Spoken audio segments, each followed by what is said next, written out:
If you are looking for help navigating tariffs, really understanding what you should be doing in this moment right now with your store, where you should be focusing your energy and your time, and really how to plan for the future. It's a very uncertain future that we're in right now. Then this episode is for you. Prepare yourself for a very rich conversation. Today, my guest is Nate Sheth with Management One, and we cover so much. I mean, I sort of feel like, we do this on some of these episodes. We have these like master classes in retail. And that's how I feel like today's episode was. Right out the gate, we're talking about tariffs and what do we need to be thinking about and how do we need to respond? We're talking about consumer behaviors and how we can continue to show up and understand what those trends are. We're talking about being really brilliant at the basics of your store and really navigating the retail waters to build a resilient store. There's really great practical, tactical tips that Nate gives you today and some really great examples as well. So I'm really excited for you to tune in to today's episode. We've had Management One on the show in the past, so we will link to those other 2 episodes in the show notes if you wanted to tune in and learn more about inventory management and what they do. They're an awesome company, and we're just really honored to have Nate on today, who is the CEO of Management One. All right, let's dive into today's episode. Welcome to the show. I'm your host, Crystal Vilkaitis, the Wolf of Main Street, and this is Rooted in Retail. Nate, welcome to Rooted in Retail. I am thrilled you're here.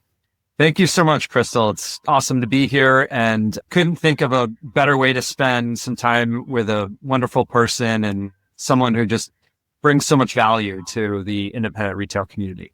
Thank you. Well, and I feel the same way. You guys are really helping support retailers at Management One, and we're going to have such an incredible conversation today and a very timely conversation. We think as we were preparing before we hit record, it's like, we're going to talk about tariffs today and the current state of where tariffs are. But like when this airs, who knows where we're going to be, but we'll have some really great actionable steps for our retailers in today's episode. We have a lot to discuss, but before we dive in, will you share a little bit more about you and your retail journey?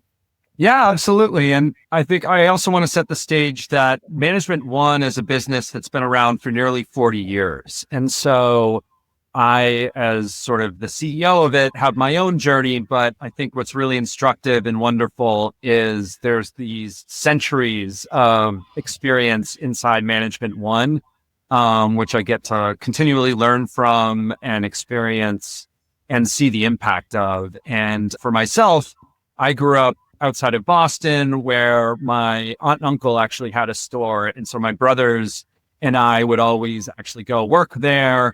I think doing inventory in dusty basements, often during the summer, was a good incentive for me to say, I don't think that's where I want to spend my professional career. But, it's funny how life has a way of just bringing you right back to where it all started. Well, and it's looking a little different than those dusty basements, that's for sure. But man, our retailers, I'm sure, can relate to that. And for the listeners who don't know about Management One, or maybe don't work with you guys, will you share a little bit more about what you guys do? Absolutely. So we are an inventory planning company. What that means is that we are delivering the forecasting for open to buys. And so when retailers going to market, when they're sitting and placing orders, we are the company that's understanding where they're driving sales, what categories, the efficiency of that, the margins of that, and therefore where they should be allocating their dollars and formulating those budgets. And then we also want to connect that into inventory planning is a piece of the puzzle of the whole financial and business plan. And so there's a strategy here. We're going to talk about it as it relates to not only tariffs, but operating in general.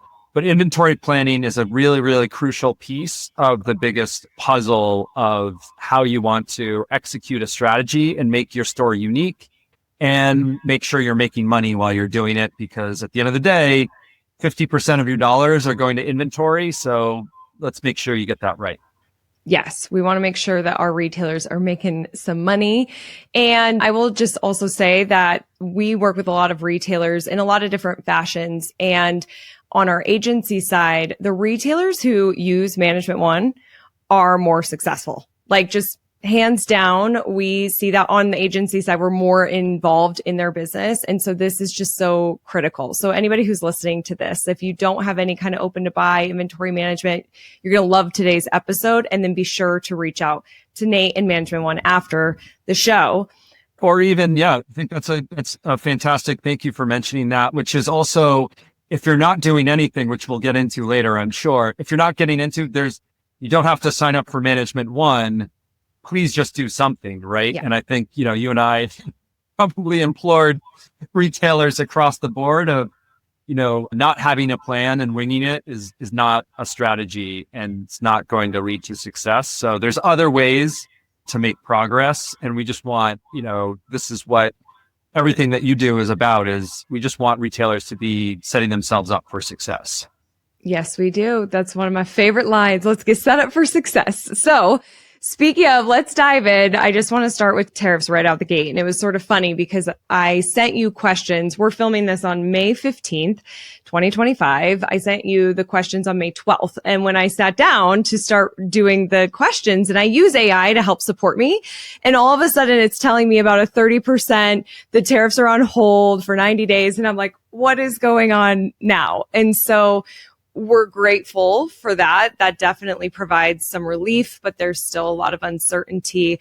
And so I just want to ask you, Nate, with this recent 90-day tariff reduction on Chinese imports, many independent retailers are wondering how this temporary relief impacts their sourcing strategies. So how should they interpret this development, and what steps can they take now to prepare for future uncertainty?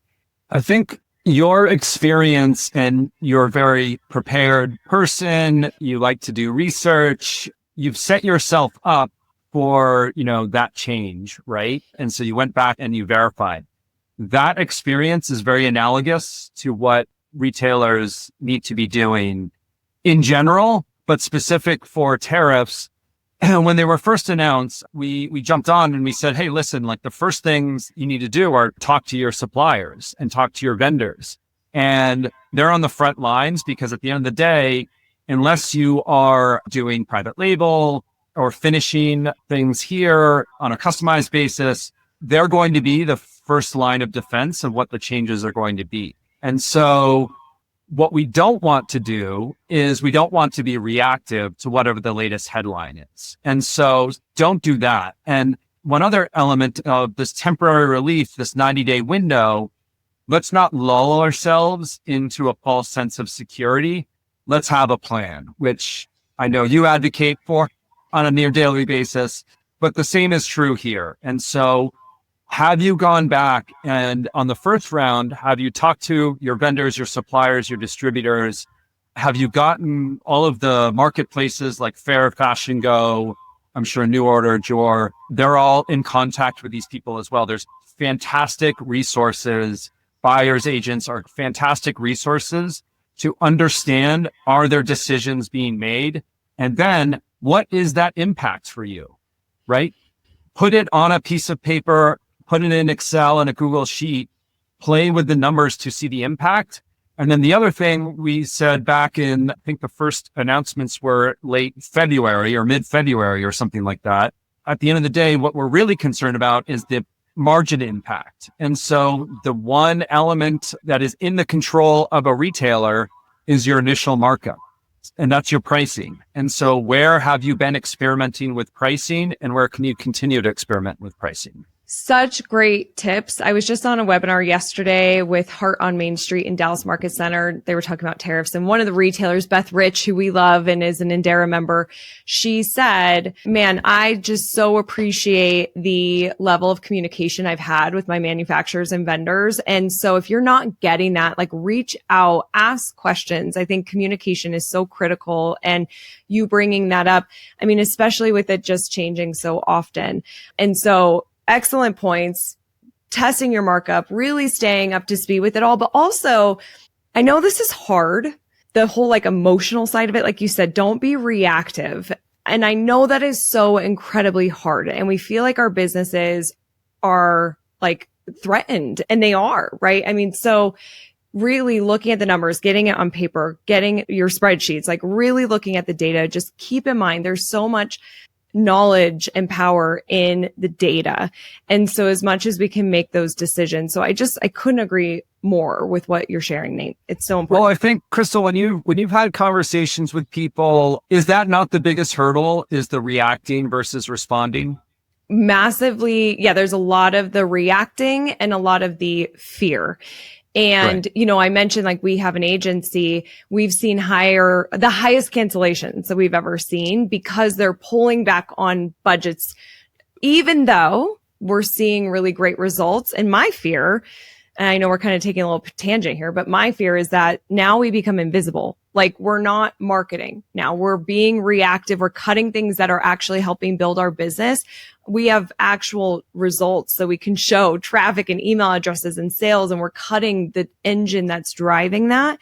And 100%. yeah, so I get really nervous about that. And I think cutting into what makes independent retail special, which is the storytelling. Yeah. Right. So storytelling happens maybe from a customer journey, a shopper journey perspective on an ad at first, but then that carries through to the store experience, and it carries through into the selection of what you have on the shelves and on the hangers. And it carries through into the story in which you or your staff are telling on the floor, right? Or just in the communities if it's online only. And I think that's my fear, is not the fear of change itself, but that reaction to pull back is cutting exactly into what makes an independent retailer really special and stand out.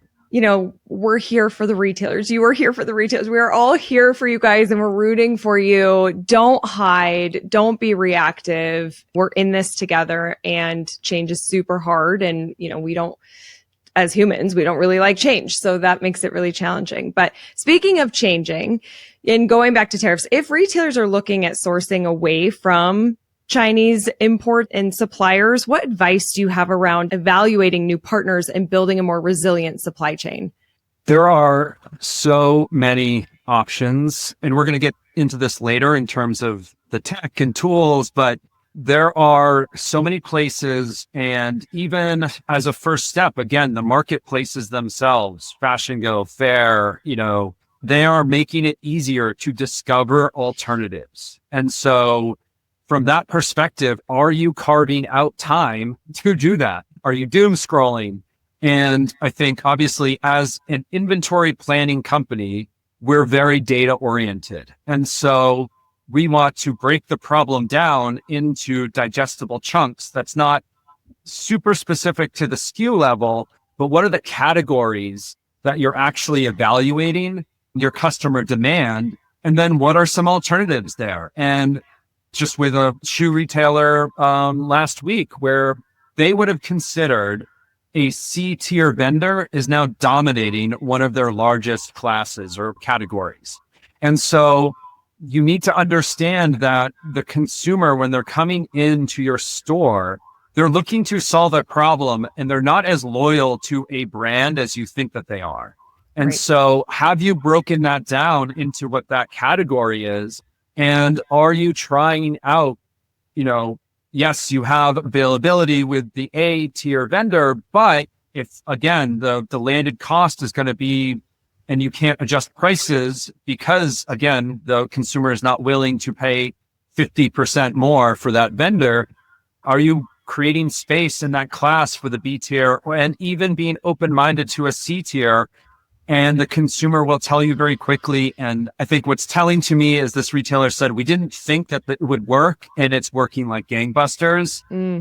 Allow yourself the opportunity for those surprises. But if you're not experimenting and breaking it down and thinking of it in terms of those categories and what you can bring in, you're not giving yourself and your consumers the chance to surprise you to the upside.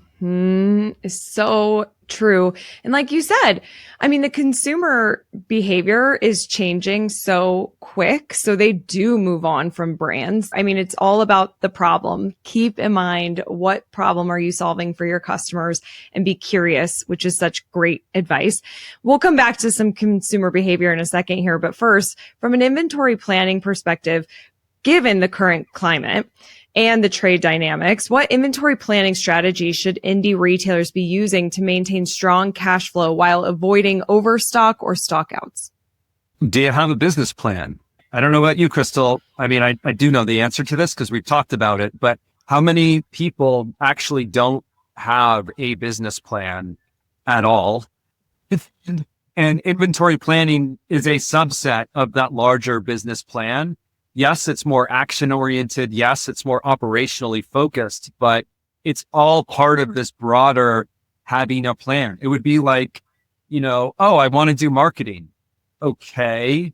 What's the plan behind it? Right. And so the same is true for how you can avoiding overstock or avoiding understock is further downstream from that bigger problem of having a plan. And so even if you do it on a piece of paper, sometimes actually writing it out is better because you can be more creative. You'll remember it better.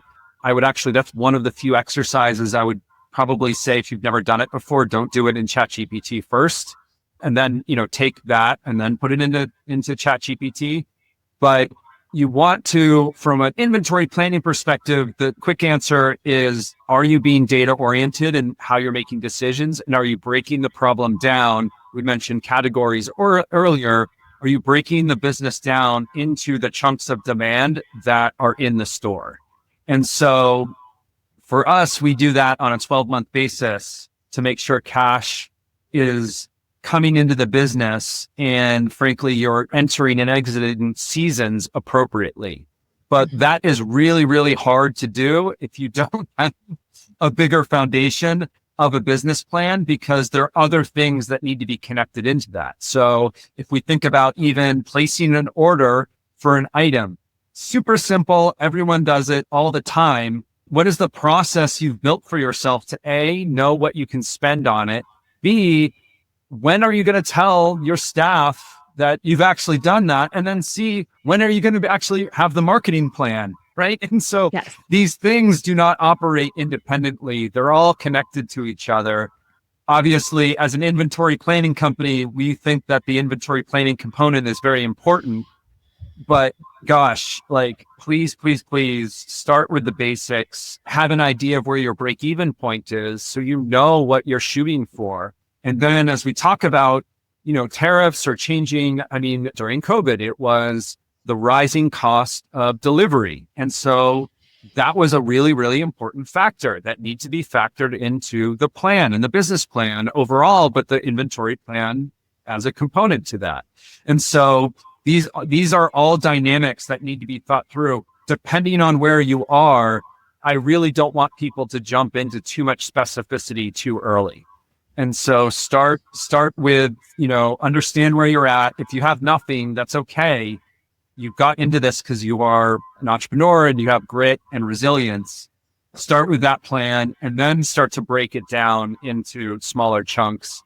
And obviously, from our standpoint, we think class structure is the ideal place to get to, but that's not for everyone at all moments of their journey.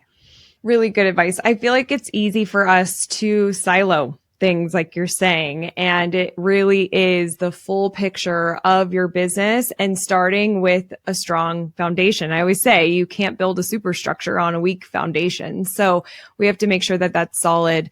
I want to give a quick plug. We have a course inside of Indera called the Small Business Flight Plan. It's by me and Donald Miller. Donald Miller is a great small business coach, and it teaches retailers exactly what you're talking about, taking them through that structure of building a strong small business, the fundamentals. Yeah, I think, if I could borrow your metaphor even more, which is, even though it's a small business, you have a dream and you're wanting to build it as tall as that dream can reach, right? And taking that course on Indera allows you to build a foundation that can support that dream. And so that's really, really crucial. And then you can talk about, the upper floors of the operations side of it to say, okay, when I do have the business broken down into classes, does it make sense to plan over last year or not? Right. And so our own opinion is that that's not actually very helpful. You want to take into consideration recent trends, but until you have the foundation, that's going to be really, really hard to actually execute and action on. And it's going to lead to more overwhelm. And I'm curious to hear your thoughts on this, but my biggest observation for independent retailers is their biggest obstacle is actually overwhelm more than it is a lot of these technical or tactical things. For sure. Overwhelm is massive, and so much of it comes from time management. I think that we are spending time not in efficient ways and not taking time up front to plan, to organize, to train.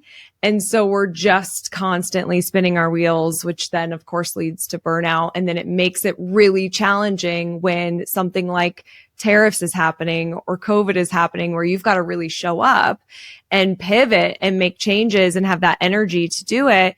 It's hard when you're burned out, and it's hard when you don't have those things in place. So if you don't have them in place today, I really hope that our listeners do that work. I know you spend a little time up front, but man, it really saves the overwhelm in the future. 100%. 100%. Yeah. I have huge news. The Independent Retailers Association is live. We are so excited to announce that this online community is here to support independent retailers. We believe that it is the independent era. This is your time to shine. You have so many advantages to stand out, to grow customer experience, to get found online, to be a modern retailer that is relevant to today's consumer. And we want to help aid you in all of that, which you'll find on the Independent Retailers Association. Now, we call it INDERA, short for Independent Era. This is your era, and we're here to just amplify that with you and with all the other independent retailers who are inside of our community. So if you want to join us, membership starts as low as just $25 a month to join the community, get access to education, resources done for you, AI training, and more. Head to joinindera.com. That's join, INDERA.com to see the different membership levels and learn about what we are up to. So I would love to see you on the inside and love to help you grow your store. So head on over to joinindera.com and let's get back to the episode. Okay, so let's talk about consumer behavior, because we are seeing a lot of big shifts. They're tightening spending, shifting loyalty, different shopping patterns. So what trends are you noticing, and how can retailers adjust their buying and inventory decisions accordingly? I always think about this into sort of two buckets, which are, you have trends which always exist, right? That's usually expressed as this is a hot item or this is a hot vendor. Those trends can be for a season. They can be like, Birkenstock, right? Which they've been on an upward trend, possibly plateauing for a while now. But again, like that's a trend that persists. And then you have these cycles where usually around an economic cycle, but not always, where tastes change and things are changing. And so I would say is one thing that I have noticed is that has always been true. And so right now, that is not a unique experience that we see in the data. I mean, we have seen, and it's been talked about widely, this pullback from luxury, and it gets expressed either in the headlines or how people talk about is, oh, people just don't want to pay up for things. What I think is really behind that is consumers are not seeing the value of that, right? And so if we take an extreme example of, one of the higher end luxury providers, like Gucci, and you compare that against Burberry, they're in the same exact sort of competitive space, and they're having different levels of pullback. And why is that? It's because the status that goes with those brands is not worth it as much. And why is that? Well, on the Burberry side, they've gone through this several times in their history, right? In the 90s, you could buy keychains with the Burberry, logo on it in Times Square. Didn't do a whole lot for conveying status, right? And Gucci has gone through its own sort of overexposure, and that happened, right? I mean, when you have a lot of spend, and especially spend dedicated to those types of brands, you then see a fatigue of, do I need to actually spend that much money for that logo? And that expresses itself in the numbers. And so I disagree that it's quiet fashion that has taken over for that. I think it's really just consumers are getting tired and don't see the value of that trade-off for higher prices for that particular status. That being said, there are still expensive pants that sell for $700 that sell-throughs are very close to 100%.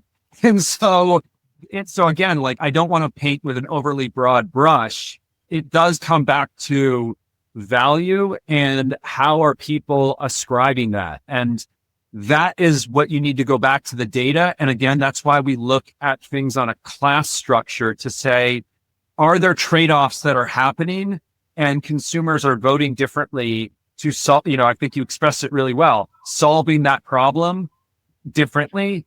And what can we learn from that? And so, that's just one example that I see. And I just try to make as specific so that as wide of an audience can understand it. I love that example. And I couldn't agree more. It goes back to storytelling. Like you were saying earlier, when you really tell the story of the product and couple that with solving the pain or the problem, then we see the value. Like you've got to help your customers understand why they need this, why they want this, why this is so good for them. And I agree. Consumers their behavior is changing and what they think is cool. It might not be some of these brands that used to be, but then also social media plays such a big role in this too, because if you've got your influencer who's got millions of followers on TikTok, whatever she's wearing or loving or the face cream that she uses or whatever, she says one thing about it and that's the trend. Book Talk, when we look at bookstores and now Barnes and Noble, you walk in and you just see all the books that are hot on TikTok. We're really the consumer, and through that channel, especially TikTok, is really driving those trends and that behavior of what we're buying and what we're shopping for. And so I just think it's such an opportunity for retailers to pay attention to that, to possibly find some of those storytellers. If they're not the storyteller, partner with some of those people who are creating that content. You can do your research and see what products are trending and what people are saying and just leverage some of that data, but really understand. And it goes back to the data, right? Like exactly 100%. What you said. I think that's a great example of storytelling changing with the mediums available. And so last night, my wife went to a book signing that was at a library. And I was like, a book signing at a library? I was like, okay, like you and 5 other people are going to be there? We're in the deep suburbs of LA here. Not exactly what you would think. There were 240 people there. Wow. Standing room only. And I have a friend who is an author, and she would tell me, this was 12 years ago, she would say is like, yeah, if I could get 15 people at a book signing, that was a success. And because this person had a following, it's her first book, and she's not a celebrity by any means, and it's at a public library, it completely changed and created this moment for connection. That's really powerful. That's a huge opportunity. And we can get back to like, this is why I'm very, very bullish on independent retail. That's a change in consumer trend of engagement, and that's positive for local retailers. Hands down. We are just not finding that deep connection with our local Best Buy or Target or whatever, but the local brick and mortar independent that's hosting these types of events and that connection, and you get to know them on social. Love that story, by the way, and good for that author. It's completely changed. Marketing has completely changed, and that is always evolving. But I just really hope our retailers are paying attention to that as they're also sourcing, as they're also telling their stories to really move the product. Like there's just a lot of richness in this conversation, which I appreciate. So let's talk about operations. As operational costs are rising and margins are tightening, what are some of the most impactful operational changes or habits you've seen independent retailers adopt that help protect their cash flow and increase profitability? So I think what's really interesting to think about that is, so we are an inventory planning company, which means we're dealing with the biggest expense and how to spend those dollars. But we need someone on the other end making those decisions and acting on the recommendations and being thoughtful about it. And so if we think about that, is that the store owner? Is that the head buyer? Is that a team of buyers? What it really comes down to, and the most successful retailers do this well, is do you have clarity on the roles and responsibilities of the people that are doing the stuff that make the store, right? And so I don't mean, again, to be flippant or too abstract, but that core concept is really, really, really important to think about how you're going to fundamentally, again, if you have rising costs, you need to be more productive. How do you be more productive? Do you have clarity on even what you as the owner are supposed to do and what your team is meant to be doing? Do they know what their job is? Because then they can be creative in how to be more efficient at it. And you can attach KPIs, metrics, scorecards to that to measure the impact to the business. And you can have a discussion in a common language, i.e. the metrics and the scorecard. If you don't have that clarity of rules and responsibility, it's not impossible. It just makes it really, really hard. So Yes. that's the quickest answer I can have on that. Well, I think it makes it hard, and I think you lose money. You're losing money, you're losing time. That efficiency is just not there. I mean, I can speak to that as a small business owner because over my years of running this business, this is something we talk about in the course that I mentioned in Indera. Most of us, we didn't learn how to do this, like how to run a small business. We just my listeners, some of you maybe have that background, but a lot of us we had a passion. We wanted to open a store and we did it. And so we don't know the right frameworks and we don't know the right structure. And it can be such a basic answer sometimes, but it truly, I say this, be brilliant at the basics. It can truly be a game changer for the profitability of your store and the success of your store. And we have those meetings that you'll have and metrics that you will measure with your team in that course as well. So I'm just really glad that you're focusing on those basics because we will crumble without them. Yeah, it's really hard to do the advanced if you don't start school and then jump into the 301 class. You start at the 101 for a reason, right? Or you do the basic math in school before you get jump to algebra, geometry, and trig. And so same is true in business. And you need to understand identify and think about where you're at. You can use ChatGPT as a guide to describe your struggles, and it can help guide you to where you want to begin, understanding those basics. And I think if you really want to get into the specifics of how to take on as a business owner, tariffs and rising costs, I mean, this just means that you need to think like a CFO while acting like a CEO, right? And so what are those two different roles mean is, the CFO is dealing with the numbers and what is the impact of different assumptions on the numbers. And then you act on them decisively as the CEO. That's something that, if you feel like you have a little bit more grip on roles and responsibilities and metrics, you can take away and you can do what if analysis. You can say between these three options, what is going to be the impact and what do I think the relative confidence or probability? But again, unless you have the basics, don't overwhelm yourself with things like that. Now, before we go into the resilience round, I want to talk about what you've seen with successful retailers, which I have a feeling I might know part of the answer based on what we've been talking about here. But so many of our stores are just feeling really worn out from COVID and now tariffs and navigating all this uncertainty. And so what mindset or leadership practices are you seeing among retailers who are not just surviving, but they're really seizing the moment to grow?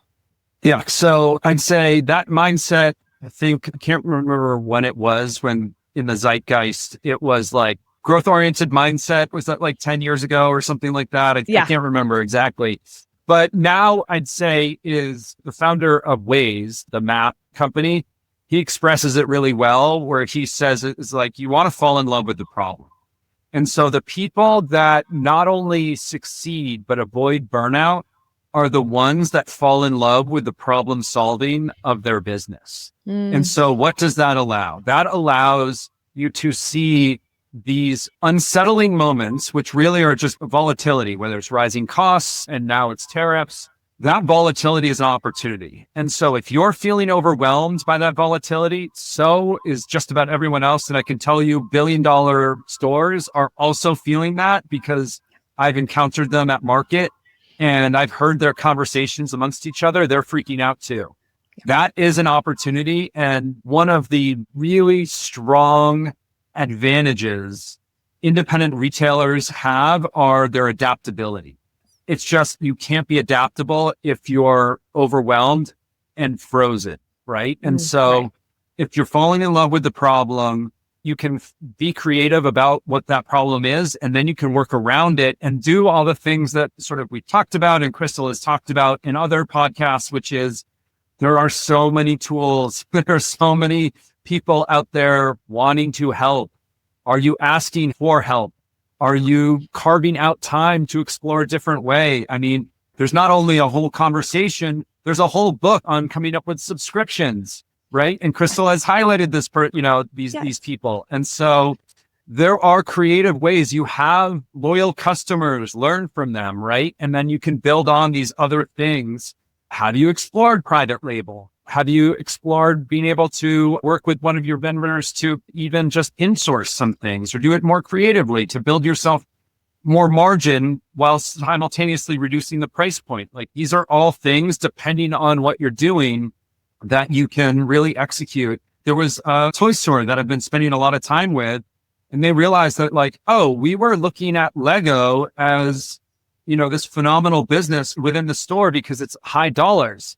But Lego is one of the lowest margin things they sell, right? And so when they were thinking about even the sales training and they were describing what an upsell is, Lego is not an upsell because they actually lower margin dollars. So even reframing what the word upsell and cross-sell means to their sales staff and connecting that to the margin goals and understanding that, that's an opportunity, right? Like, that's even a really, really specific small way to work around these problems. And again, these are not tectonic shifts. You do not need the latest and greatest technology. You need the space, time.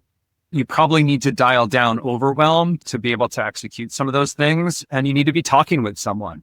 Yeah. Well said, Nate. Oh my goodness. I got chills a couple of times. I was like, yes, yes, yes. We need to hear that.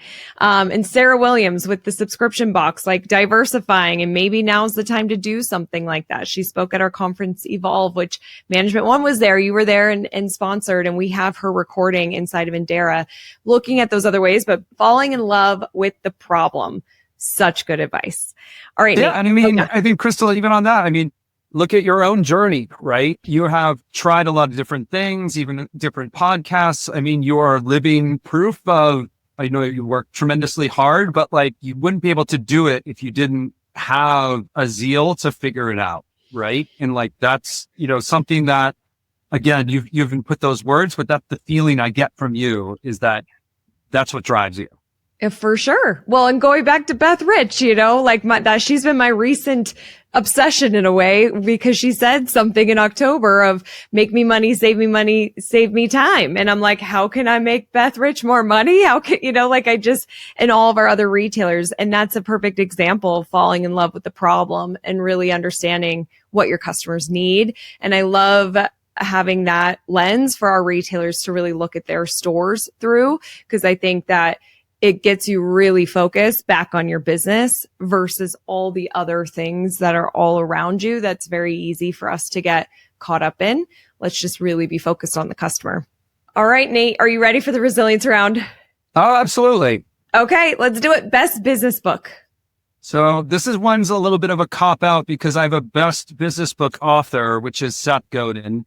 He's written, I think at this point, nearly 100 books in his career. But the ones, I mean, he has some seminal works like This is Marketing. He came out recently with another one, This is Strategy. What I love about Seth is that he is very foundational focused. And so one of the great ones that I think for independent retail is Purple Cow.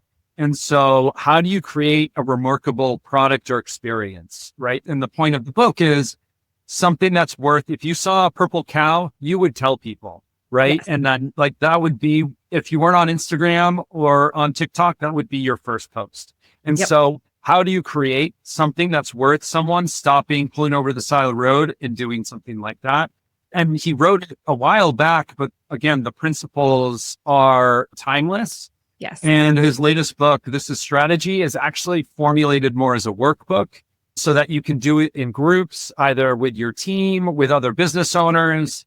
And he is just one of these great sort of contemporary thinkers on business, but just in life. He's also just a very thoughtful human, and he comes across, I've never met him, but he comes across as a very kind person. So it's always helpful to get advice from people that are like that.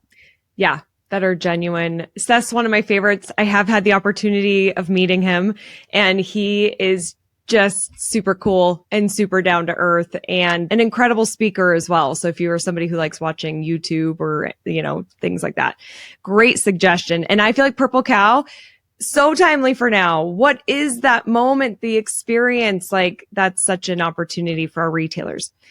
Okay. Best retail technology, like an app or software?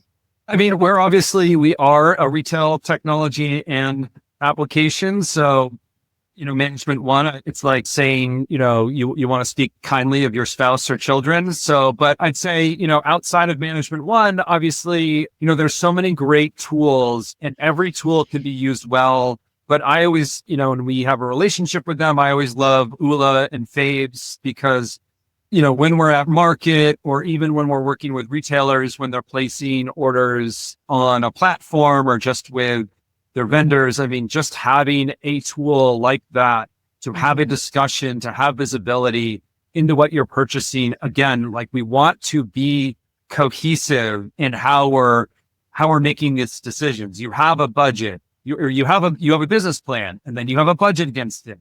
And then as you're making a purchase, you're being thoughtful about the assortment. And then you're giving your staff and enabling them to tell a story about why it is that you purchased that. So before it's even received, you actually are building these things. This is how we build good retail operations that build on the strength of being an independent retailer. So good. And we'll link in the show notes. We had Ula on the show. She's awesome. And her faves is awesome as well. Exactly. I think it's the December episode. Yeah. Yeah. Good memory. Okay. How do you keep up with the ever-changing retail landscape? I mean, this is one where some perspective is always required. And so if you want it to be this way, you can hang on to every headline, every post. Again, I reference doom scrolling. That's going to suck up a tremendous amount of your time and most importantly, a lot of your energy. So maybe don't do that. I have, various weekly newsletters I think on a weekly cadence. That's helpful for me just to be able to process and be thoughtful of things. I think also reading things long form, like an article, helps me to slow down. We're obviously privileged because we work with, nearly 1,000 retailers. And so we have data. I can compare and contrast what the headline is to what the actual data. And then I can go and ask, what top performers or even struggling retailers are against that data. That's, probably an unfair advantage I have, but that helps me slow down. And that's really the message is, there's a lot of these things that people think are topical. And I referenced, there are trends and there are cycles. And for me, what always kind of come back to is so much of this, what is old is new and what is new is old. 5 years ago, all these direct to consumer digitally native brands were opening stores. Right. And it's like, oh, this is like a new thing. It's like, is it really? Or I'm pretty sure Sears did that 100 years ago when they started with being a direct to consumer and then they opened stores. So like, right. That happened 100 years ago. So, yeah. And, these people said wholesaling agreements with larger retailers and then they walked that back. And so again, these things repeat time and again over time. And just like we talked about, it gets back to the core of how you're engaging with people and remembering that a lot of these things move a bit slower and often repeat helps to keep these things into perspective. Yeah, Excellent advice. So good. If you had to start your career all over again, what's one thing you'd do differently? For me, it's remembering that it's a marathon, but simultaneous to that is you want to be successful. That feels good. So it's not that you're not goal oriented and that you don't want to achieve great things. It's that holding and putting the pressure on wanting to achieve it tomorrow is unrealistic and unhelpful. And it's true of you don't want to do that for your staff. You don't want to do that you wouldn't do that for a friend that is also, a business owner. And so I think in this game of, largely speaking, we're all in this game of small business. And knock on wood, some of us in the community will be large businesses and we can hopefully celebrate that. We need to remember that this all takes time and learning is part of that process. And you're going to bang your shin, you're going to make mistakes, but that's the game. And again, going back to what we were talking about before, you want to almost fall in love with that process. Otherwise, that's where burnout really, really comes from. I needed to hear that, Nate. I'm sure some listeners did too. We got to slow down sometimes. Be patient. The long game. Yeah, it's hard. When you feel like you're going to miss payroll, when you feel like, how are you going to pay rent? What you're really saying is that stress or that deadline feels imminent and hanging over you. You still have the moment to breathe and you still have a moment to ask for help. Those are ways which you can create some time buffers. And then that's how you get creative. And then, you just have to build on that. Business is solving one problem, after another, and it never ends. Yeah, so true. What do you think the future of independent retail looks like? I think it's really bright. I think there's more tools than ever. There's more opportunity to get lost in all those tools. And, going back to Seth Godin, what we don't want to be are people that are selling average things to average people. And so largely, I think independent retail has moved away from trying to do that, but it is always an alluring game to think of small arbitrages where, if I only get 1% market share of some massive market, then everything will be okay. And, don't be a drop shipper, right? Pretty sure everyone in our audiences have successfully avoided that. But, that is a symptom of people getting caught up in the near term. I'd almost say side hustle of it all. If you're really focused and double down on community building engagement, that is a really, really tremendous opportunity.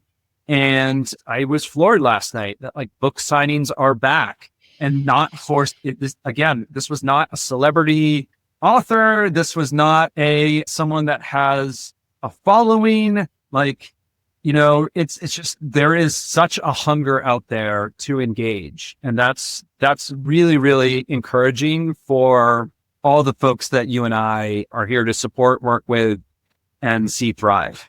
Oh, so good. I couldn't agree more. Nate, how can people learn more and connect with you? We're at Management One, it's management-one. Just so that the website, to really confuse people, at M1 Experts is our handle. We're also on Facebook, but Nate at management-one is also my email.